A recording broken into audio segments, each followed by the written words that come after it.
Hello and welcome to RCTV, a show produced for Rhythm Changes by me, Will Chernoff. We've got a cross-genre one for you today because I've been caring less about the J word, that being jazz, of course, and what it connotes, because that's not how I listen to music. I'm pretty sure that's not how you listen to it either. If you don't know what Rhythm Changes is all about, go to rhythmchanges.ca and check out the features I do on artists, events, recordings that I like and that might be of interest to you. While you're here, subscribe to this channel and like this video, and I'll keep sharing conversations with you right here. If you want to support Rhythm Changes, become a subscriber at rhythmchanges.ca, because I couldn't do it without the support of paid subscribers. That's all I've got for you before we get into this conversation, so let's go. Our guest today is a singer, songwriter, band leader from Victoria and currently based in the Shuswap area, playing a hometown show in Salmon Arm, and then coming to Tyrant Studios in Vancouver, where I heard her play the music of her new album, Cocoon, which came out on September 1st, is available on CD. Band includes some people who are existing friends of mine and some people who are new to me as well. After those shows, she headed out on an East Coast tour to Nova Scotia and New Brunswick, so I can't wait to hear all about that. And then coming up, she's also playing in Hope, in Penticton, and in more places soon, I'm sure. So please welcome Steph Clifford. Hi, Will. How are you feeling? Good. Yeah, better than I thought I'd feel after that long travel day yesterday back from the East Coast. But I'm feeling awake. It's fall. It's crisp out, so it feels good. I want to start with something that I enjoyed a lot that you told me at Tyrant when I came to hear you, which is when I told you about Rhythm Changes, you said that you knew what the phrase Rhythm Changes meant as sort of a way to signal some sort of musical piece of your background. So could you talk about that? Yeah, so I moonlight as a rhythm player for Jazz Manouche, so I only know how to play the rhythm part, and not that well, but I'm familiar with rhythm changes. Yeah, that makes sense. Yeah, as a guitar player, that you would get exposed to things like that. I think something that became clear to me once you said that and after I heard you is that you have an interesting sensibility as a band leader. You've collected a lot of great people here, and you have a full concept of how you want everybody to be. And there's different ways that you can go about doing that, right? Like you can be very prescriptive and tell people what you want them to do. And sometimes you do something different than that and you leave a whole bunch of space for people to do their own things. But I get the sense that because you have a background as an instrumentalist and you're here singing your own songs with your own band, that this is something that you probably think about. Maybe it's something I should think about more, but I think the fun part of putting a band together for me is just kind of taking my pretty basic songs and having them interpreted by someone else and how what they add to it, and then the more band members I add for any different gig, it becomes like a new composition every time, and it's so much fun to hear everyone's take on it. So I once in a while there's something I really want to hear in a song, but normally I'm just letting them have at it, and sometimes saying stop that.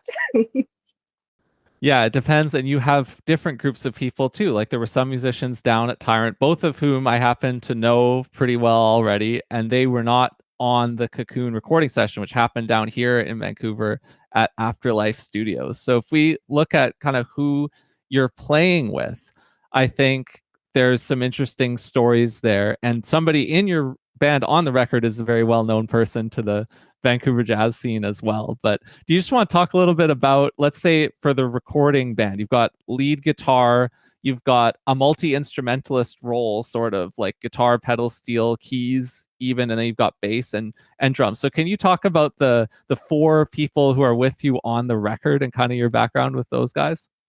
For sure. I'll start with Jake Verburg. Him and I met, I think, like 14 years ago and started playing together. He's a amazing guitar player and plays a lot of different styles, but he's yeah, just kind of perfect for my songs. Has always just fit right in with such a good sensibility for them. So we've been playing together um, for a long time, and he's been my main guy. And then he introduced me to Leon Power. They've been friends since they were teenagers.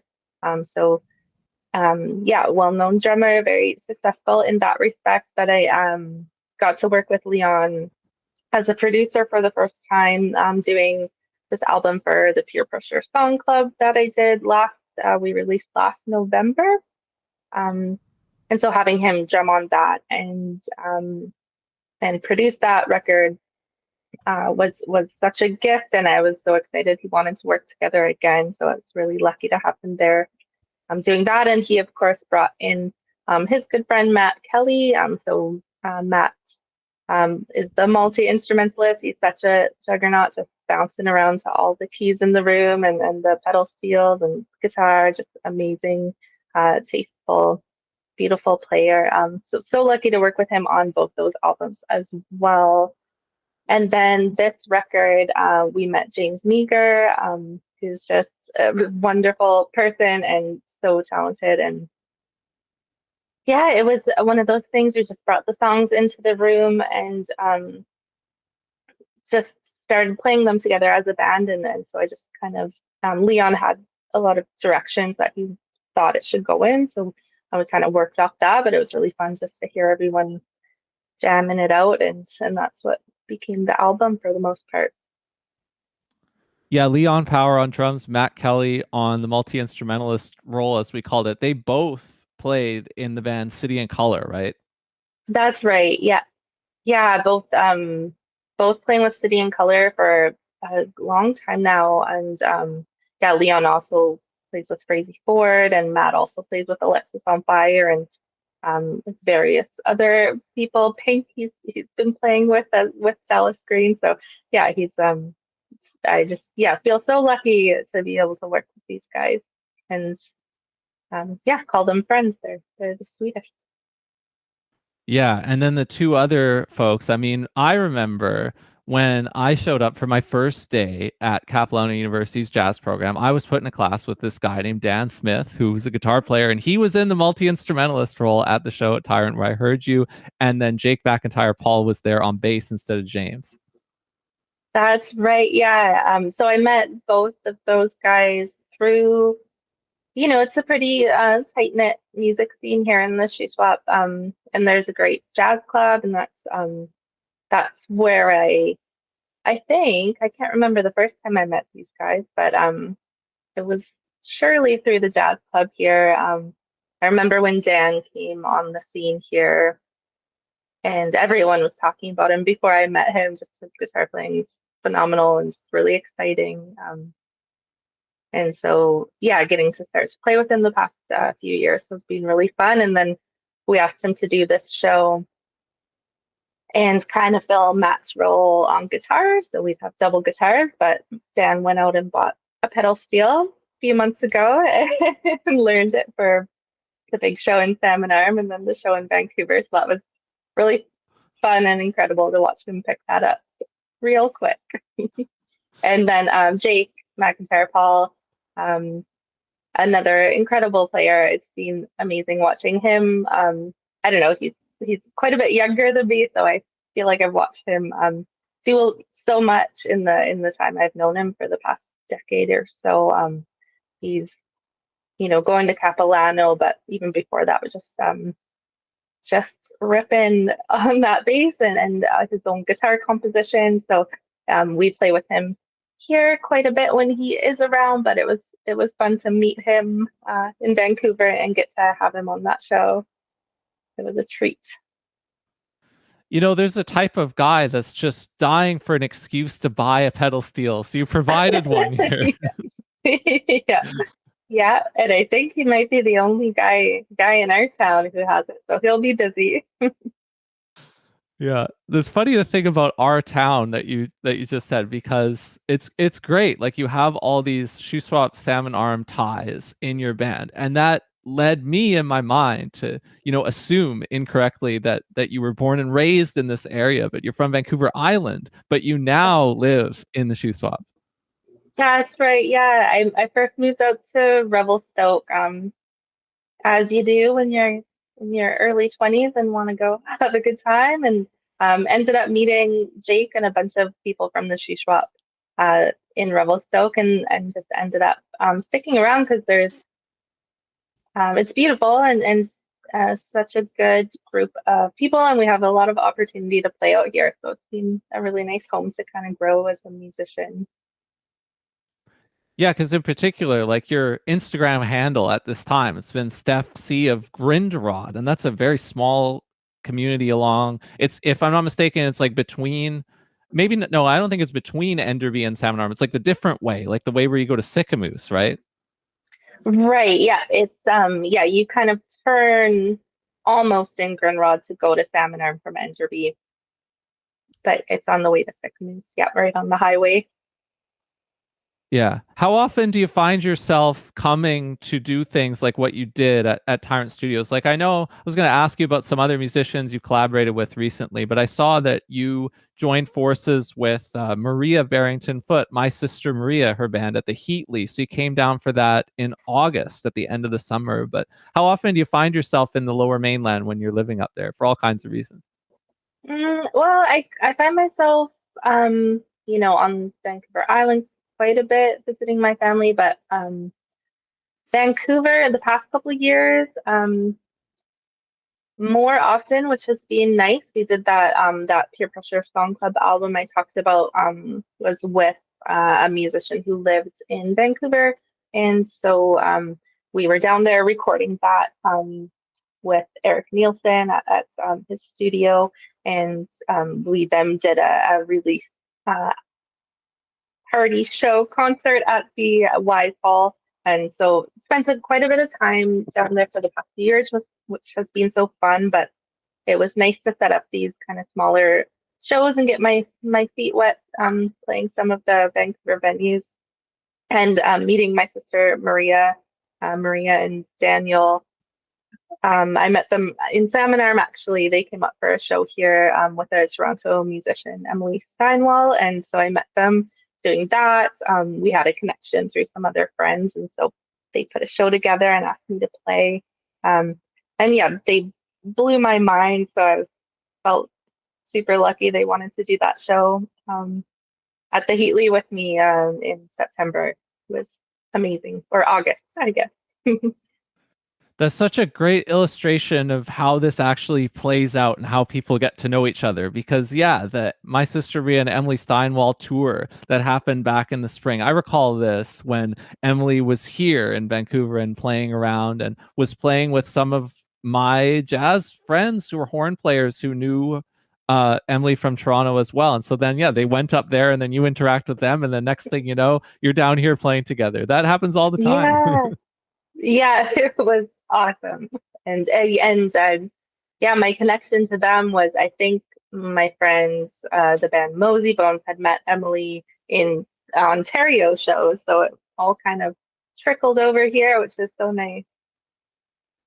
Yeah, that's a really cool aspect of it. I don't know whether or not you did. Maybe you didn't. Maybe it was a new discovery. But the artist who opened for you at Tyrant, Cindy Diateson, is somebody who's also connected to so many of these people, along with myself. I thought it was quite a cool musical counterpart to you, you know, as a different kind of songwriter with a different lineup, like just kind of funky electric bass, keys, and very kind of understated electric guitar accompaniment that Cindy had singing before you. And then you get up there and you have this band that has more of this rock and root stuff. You know, it was an interesting contrast, and you brought out the best in each other to me when I was hearing you, but maybe you didn't know each other before.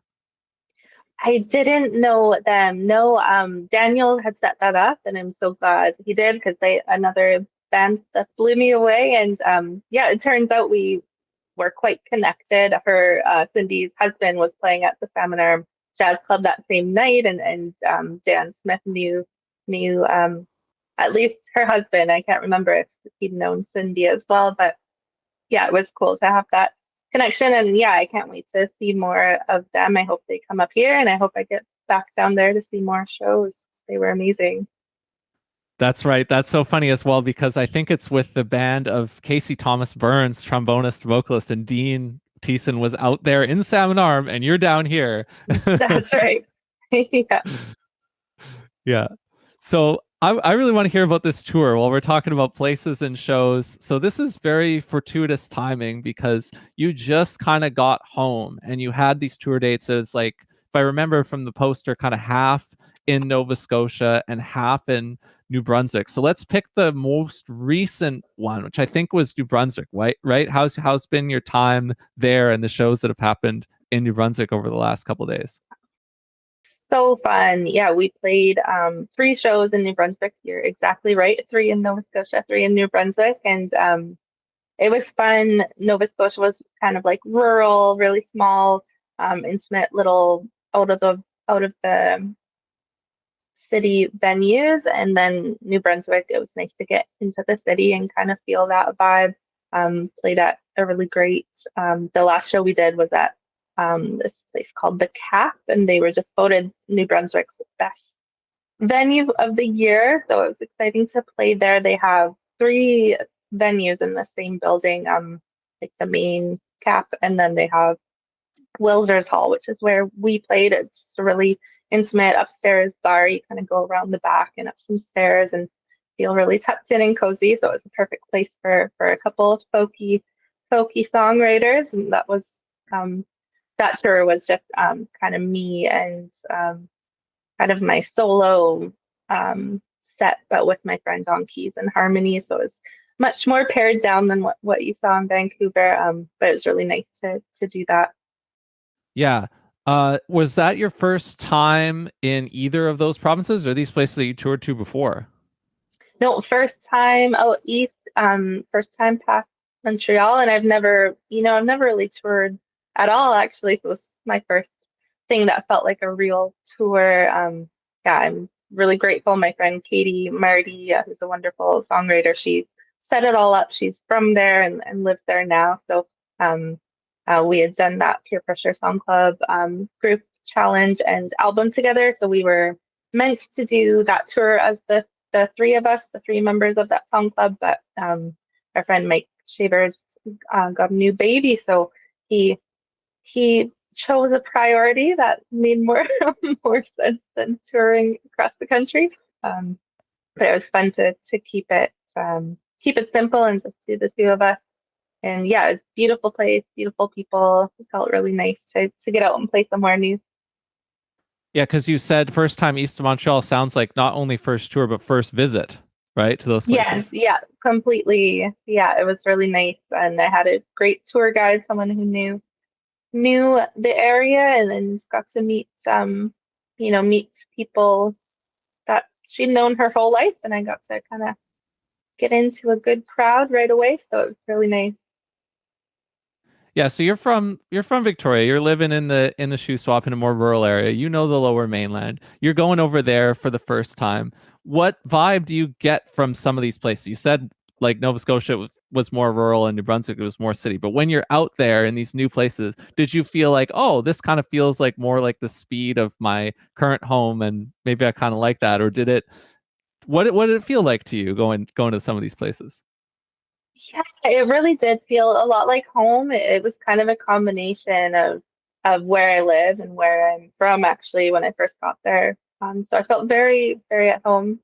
Just maybe a real white person thing to say, but but I just settled right in. Um, um, yeah, like because it's coastal, but no rainforest, so the just kind of visually, I could pretend I was home. And in Nova Scotia, there's like I'm sure in New Brunswick too. We just happened to be playing in cities, so we didn't go to the rural scene, but just all these little small halls and really artsy communities. It was yeah, just beautiful, friendly people, and had a really nice time touring around. Yeah, I also noticed that maybe both of these things, maybe the recording and the tour, you mentioned and you put on your poster because you have to that it's part of a factor artist development project for you. Do you want to talk at all about that, or like what you kind of have to say what you're going to set out and do, or like do you have any reflections on that? It could be different depending on where you're at in the project, but I know that's something I've done and a lot of my friends do, and so it's interesting to hear about. Yeah, I applied for that grant after I'd recorded my album and it was almost finished. And I had a lot of help from a friend who's a writes grants for her job, so I feel like I had a little leg up in applying to that. Super grateful to get that grant.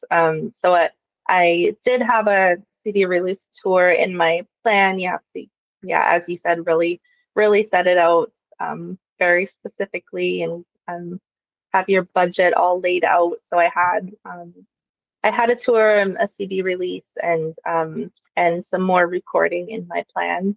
Um, and when this Nova Scotia New Brunswick tour came up, I emailed them and just made sure I could use the grant for it, even though it wasn't in my plan. And then they said yes. So I'm glad I was able to use that. I would have gone anyways, but being a lot more stressed about it. So yeah, it's like a $5,000 for a year of activities, and I am trying to make really good use of it. And yeah, it's been a nice kind of boost of confidence to get it, as well as like a really good financial thing to make me feel secure in planning all these things. Yeah, it would be good for me to catch a bit of an updated view on that because back in the day at Rhythm Changes, I applied for this grant 2 times. I got it 2 times. It used to be a $2,000 award. I published both my applications on Rhythm Changes, and I know that I've tried to share them around a little bit for people who are asking, but it would no longer directly apply to the new version of this program where you can only apply once and it has a higher award and maybe there's more involved. But yeah, it's interesting to hear about the people who are getting it in recent years. Hmm. Yeah, I've thought the same thing, wanting to share the application just to have people see what the successful one looks like, and that's really neat that you published yours for people to see.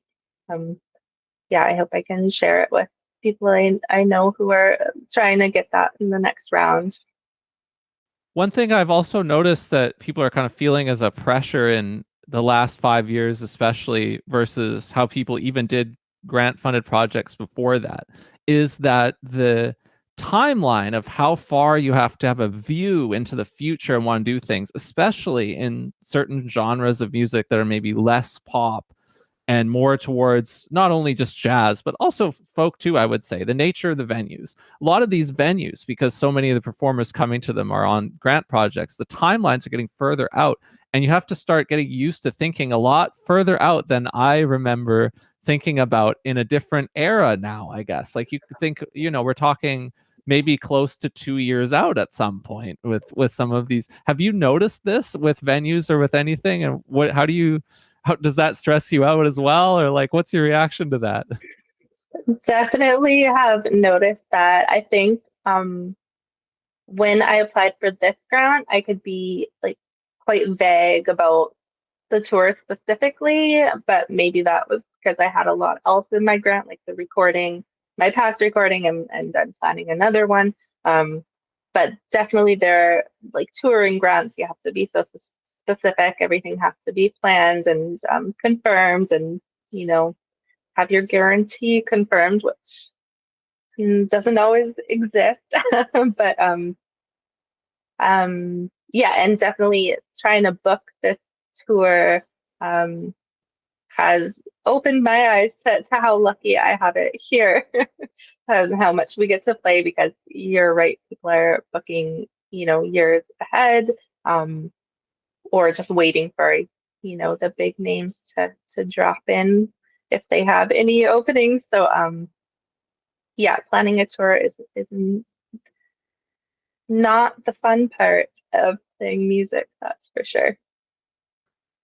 Well, let's round it out by talking about the fun part then. Let's actually talk musically for a little bit here. I have to start with the riff on Number Days. Like the track one riff that hits you right at the beginning, the catchy kind of riff that you have there. So, okay, does that come later in the arrangement? Did you start the song with that? I don't know. Throw me a bone on like this song in particular. Like, how do you get that catchy riff? Where did that one come up in that song? I would have just, I mean, I can't specifically remember like the day I wrote the song, because wrote it maybe like 13 years ago or something, at least a decade ago. But I always start writing just by like fiddling with my guitar. So I would have just been playing that riff and started singing, and there was that song, and yeah, people seem to like it. Jake's always been a fan of that, and Leon was like, yeah, I remember the day we recorded it. He was just really into the riff, which made me happy. Because I've been playing it for so long, things kind of lose their excitement when you're used to hearing yourself. So it was nice to get it finally recorded. I feel like a little bit put to bed in my brain that way. Is there a variety of vintages of these songs then? Some of them being like from an older period in your life and in your musical career, and some of them being more recent? Or do they all come from a similar timing? What's that like? Yeah, the Numbered Days is the only really old one on that album. Um, and then Worms I wrote right before we recorded. And then all the rest of them had been within the past couple of years. And I didn't, this is my first release, so I've been writing for a long time, and then this is the first time I've kind of put something together like this. So um, I, sent a bunch of songs to Leon, and he kind of let me know which ones he was seeing potential in, and it really lined up with my favorites and Jake's favorites. So it worked out that we were all on the same page. So that felt really nice. I want to jump off the track list for a second and see if I can ask you something in a way that hopefully won't come across as what took you so long, because that's absolutely not the intention. But I think it would kind of speak to where you've been and just what you've been up to in general, because you mentioned this is a first for you, or it's like a debut of sorts. How did it end up being so, would you say, if you scan across and you're like, oh, well, this song I wrote it 13 years ago, like hypothetically, it's possible that you could have had a collection of songs that could have come out then. So like, what made this the right time, or like, why do you think the timeline kind of unfolded that way? And then you come here and you're in a different era now, and then it's time for this project. What do you think about that? That song club I keep mentioning really was a life changer for me. Have been playing for a long time and writing and playing different styles of music. But we did this song club. It was a challenge where we wrote a new song every 2 weeks for a year and had to like submit it to each other, or bad things would happen. And so I had that not pressure to write a song, but because it didn't feel like pressure to me. It felt like kind of permission. I think I've always struggled with confidence, as a lot of us artsy people do, and just like, who wants to hear my dumb songs anyways? But having this where I had to write these songs, and then we ended up like, really liking a lot of our own songs and each other's songs, and recording that album and working with Leon. And I just felt this momentum, and I thought I better capture it. So I reached out to Leon, and just thought, if not now, then never, maybe. So I'm really glad I did it. No regrets. Yeah, you said Worms was like the newest song, and then some of the other ones, did they come in this period where you were gaining confidence, like you were just saying? Is that when they come from? Yeah, most of them I wrote during that song challenge. And then, the only one, Leaving, is the only song I've written in the past few years that was outside of a song challenge, because I'm still doing a song challenge now. I started one up again, just a way to keep me putting things down and finishing songs. Otherwise, I'll do the old "this sucks, I quit." And but so um, Numbered Days and Leaving are the only ones that were not song challenge songs, and the rest have been in the past few years as part of this. Yeah, that makes sense. So for keys, there's a synth solo at the end of Dream. Is that right? Hmm. There's yeah, it's kind of a jamboree in there.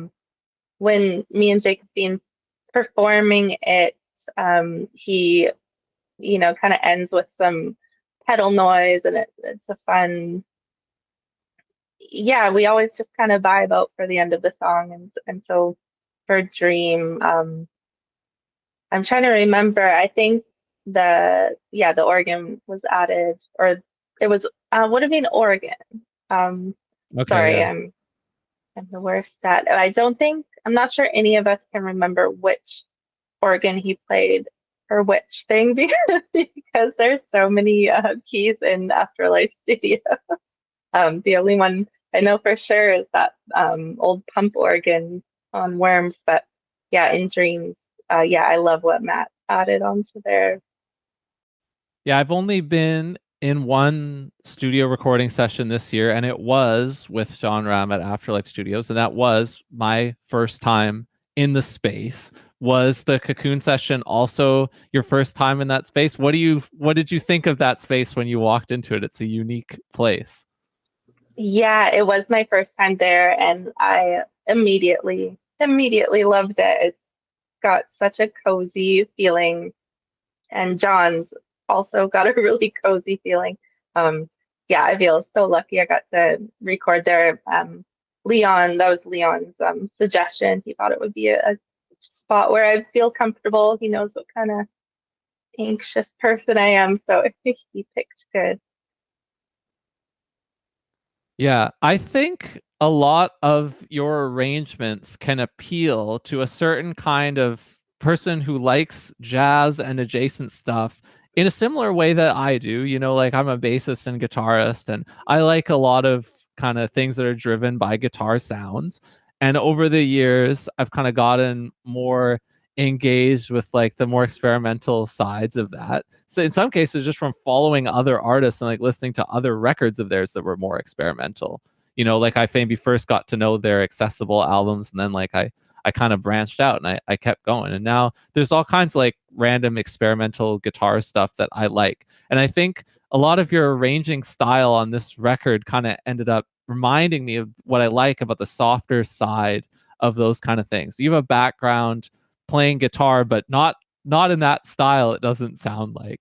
But is there anything else about your background as an instrumentalist that maybe I'm curious if there's more that maybe I haven't heard about yet that informs where you're at and like what you bring when you put together your songs and your arrangements? Like what else is in your background as a guitarist and instrumentalist? You mentioned jazz manouche. Is there like a school, college, university chapter? Is there like experience playing with other bands? What else is under there as a guitarist for you?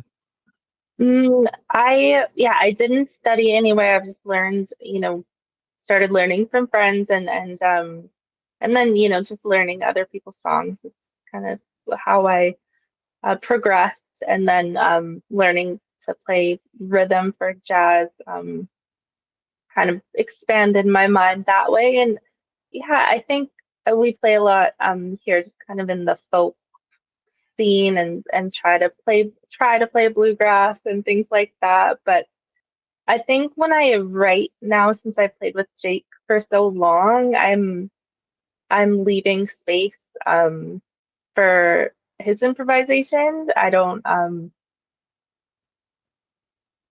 have a lot to give in terms of my own guitar playing. I'm really not that proficient. I try, but I think, yeah, my sense is always kind of imagining just the space really for the instruments I want on there that I can't play. So mostly it's Jake on my mind, but yeah, I have such a wealth of musicians to play with here, so I like to leave the space for that in my writing, and I'm glad, yeah, I'm glad appreciated of what they added in there. That's so cool that you brought it back to the concept of space, because I think that kind of comes full circle with what we were talking about at the beginning of this conversation to me. And it's interesting to find out that your path is self-taught based in that way, because I think your innate sense of how to navigate this is so good that like it comes across as if you were trained in a certain way. And there could be baggage around that too. Like we could all have, I mean, our own versions of how trained we are, whatever that means, or how much kind of academic music studies we've been in, what reactions there are to that, you know. But I think it's so cool that you developed your own version of this, of like figuring out how to leave those spaces for your bandmates. I think that's a thing that trained people, you know, they try to think about and cultivate and find, but it's like you already found it. You have a sense for that. I appreciate that. That's good to hear.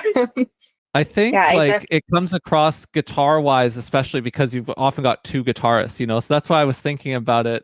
I was putting it together in my mind with like, you know, guitar things that I like and what I liked about when I encountered that in your music. Yeah. nice. Yeah, I'm you know, I really was just starting to learn mostly. I, you know, did the old GCD for the most part when I started playing with Jake. So, yeah, all my formative playing years have been with that in mind, that I always have this incredible player to add to my music, and then it's just grown to have more people to imagine on my music. So Yeah. So you already alluded to, I think I caught you saying that you already alluded to a next project that you're working on. Is it going to be with like this band? Is it going to be continuation of the same group of people? I am hoping it'll you know, it's hard to line up these busy musicians, but definitely with Leon again, working with him as a producer and a drummer. Yeah, it's amazing, and definitely loved working with John Raham at Afterlife. So, and Jake, of course. And yeah, I mean, I would love to work with James Meger and Matt Kelly again. So hopefully everything lines up. Yeah, but who knows? Maybe I'll meet some more incredible musicians and play with them. Um, and definitely have a lot to choose from in my own world here. But the plan is same band, same place, new songs. Nice. So these Hope and Penticton shows are your next shows. Are they going to be solo shows, band shows, something in between? What's happening there? So the Hope show unfortunately is canceled. The venue had a issue, so that one's not happening this week, anyways. Hopefully in the future. That was going to be with another songwriter, Sam Masterton. But and then in Penticton, it's just going to be a duo show. So me and Jake Verburg, he's going to be playing electric guitar, accompanying me. It'll be a couple hours, so we'll mix it up with my songs and some jazz, and yeah, it'll be our first kind of full length gig for a while. So it'll be fun to do our full repertoire. Because Penticton's mentioned, I got to throw this in while I have you here. Did you ever play or even go to or spend much time around the Dream Cafe? Never. No, I was planning to this fall. Matt Kelly's partner, Georgia Harmers, was scheduled to play there, coming up with Sam Lynch. They've now, of course, they're still playing in Penticton, but a different venue. So never got the chance. I hope something works out and someone keeps that dream going, because I've heard amazing things. Did you ever play there? Yeah, I've played there twice. Some bunch of my friends have played there for sure. I think I've attended at least one thing there as well. I have this memorable experience of the first time my former band played there, and then we like, because they put you up in like this suite that's right next to it, and we, you know, we were just kind of, we had a lot of energy, so we tried to we tried to like go out and sample what downtown Penticton had to offer like after midnight, after our gig at the Dream Cafe, and it's pretty funny. It's definitely not like Vancouver in that way. No. We had a memorable time and a good time trying to have some fun late at night in Penticton. So honestly, that's like the first thing I think about. But yeah, it's a phenomenal venue, and it's a type of venue that we really sorely miss when they go away, and we hope that we can figure something out, because I could definitely imagine you playing there. Yeah, too bad. I hope, yeah, there's still some dreamers in Penticton who'll make some venue happen. Yeah. Well, it's been so cool to get to encounter you and to experience kind of a slice of your musical life out there and all the people that you've connected with along the way who I know. I really like your music. I hope I get to hear you again soon. So thanks for talking to me about it. Thanks so much, Will. Likewise. Thank you for tuning into RCTV. If you liked it, make sure you're subscribed to my YouTube channel and that you've liked this video and that you watch for all the things I'm doing right here, like more episodes of this show, my podcast called Upsample with my friend Carson Toro, where we also talk about tech and labor and streaming and all those kinds of things, and my own music as well, because why not? And go to rhythmchanges.ca if you haven't gone there yet. Sign up for the free weekly email. Stay tuned into what I'm doing over there. All right, peace for now. Talk to you soon.